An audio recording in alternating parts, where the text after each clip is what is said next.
Hello and welcome. I'm Emma and this is the 10-Minute Quilter. Thank you so much for joining me today. It's nice to have you with me. Welcome new subscribers. We've had a few, which is great. So thank you so much. I don't normally do this, but I'm going to do it anyway today to see if it makes any difference or not. If you like the video that you've watched today, if you would like to give me a thumbs up down below, that would be great. If you would like to subscribe, if you haven't already, that would be even better. And don't forget to hit the notification bell as well. You can find me also on Instagram under the 10-Minute Quilter. Like I said, I don't normally do all of that, but we'll give it a go and see anyway. Today I'm going to talk you through a few little finishes that I've done that are not quilt related. It's not all about quilts around here, you know. I have had a couple of things hanging around, and after I finished all my quilting and prep for the Festival of Quilts, I must admit I was feeling a bit burnt out. So I thought, oh, I know, I'll finish a couple of little things that I've got lying around, because it's always great, isn't it, to finish things. It's not something I do a great deal of. Right, so first up, this is the Sew Together bag by Sew Demented. And you can purchase this in PDF form. I think it's about $12. If you just, I'll put a link down below. Obviously it depends on the exchange rate how much that would cost you. I first came across it on Juicy Juice's Instagram feed. I participated in a sew along with him. That's another story. We'll move on from that one because I haven't finished that one either. And he made lovely miniature blocks and sent them away and had them made into the Sew Together bag. If I can find a photo, I will put one here. And I just loved it. I just thought it was amazing. They looked so good. So bought the pattern, put it to one side, mentioned to Maureen, hello Maureen, that I bought it. She bought the pattern and then went on to make 20? No, that's probably an exaggeration, but she went on and made quite a few. Let me know down below, Maureen, how many you've actually made altogether. And anyway, I started to make one under her sort of guidance, really, and then I put it to one side, as I do, and it went back in the cupboard. So last week I thought I'm going to finish some things, so I pulled it out. Couldn't remember where I'd got to with it at all. I think I was sort of, at this stage I had these all made and that was about it.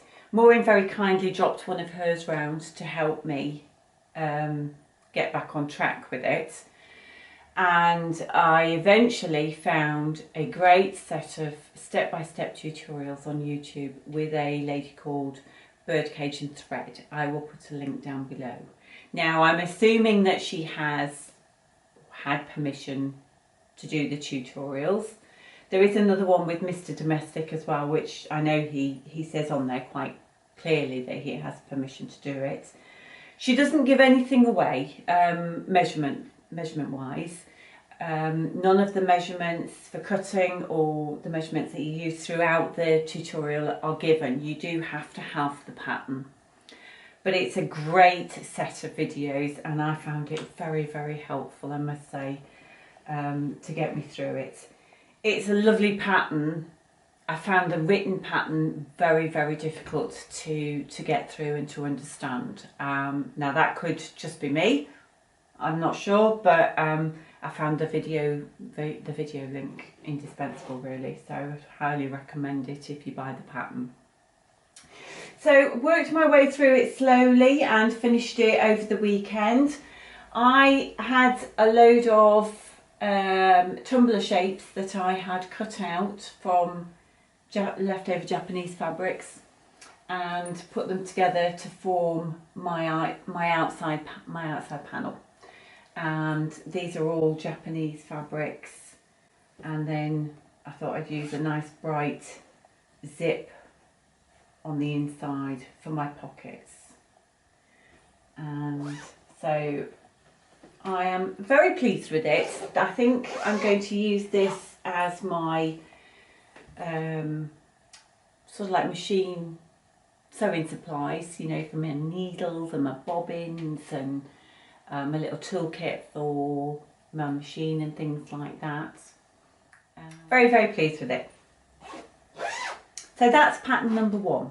Now, pattern number 2 is based upon Nicole from Modern Handcraft, who does the modern Hexies, and I bought her pattern, which I think is $11 currently, so again it will depend on where you're buying it in the world and the exchange rate.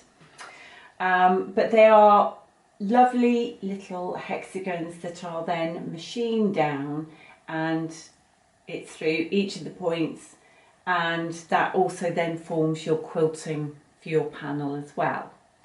So I made that lovely little cushion from using her pattern as guidance. It's really good for, you know, the little candy packs, the 2.5 inch square packs that you can buy. And this was actually one of those packs that I used to create the cushion. And I have this bag that I use. This has been sat on my desk. You might have noticed it in the videos. But this is using the same technique, but it's just made into a little pouch instead, and that's got, you know, it's got threads and pencils and all sorts in there, and that's the bag I use when I'm going to and from classes and things like that. I've got a couple of little badges on there that special people have given me, so I love that. So I had this stitched down, quilted. It was just as a panel, and it's been sat lying around in my sewing room waiting to be finished.